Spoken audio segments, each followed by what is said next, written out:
ಇವತ್ತು 100 days ಜರ್ನಿಯಲ್ಲಿ day 4.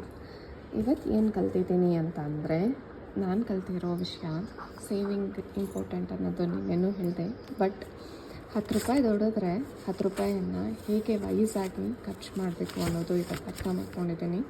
So 1 ರೂಪಾಯಿನ save ಮಾಡಿದ್ರೆ 7 ರೂಪಾಯಿ ನನ್ನ ದಿನನಿತ್ಯದ ಕೆಲಸಗಳಿಗೆ ಅಥವಾ ಏನು ಬೇಕು ನನ್ನ ಲೀವಿಂಗಿಗೆ ಅಂತ ಇಟ್ಕೋಬೇಕು.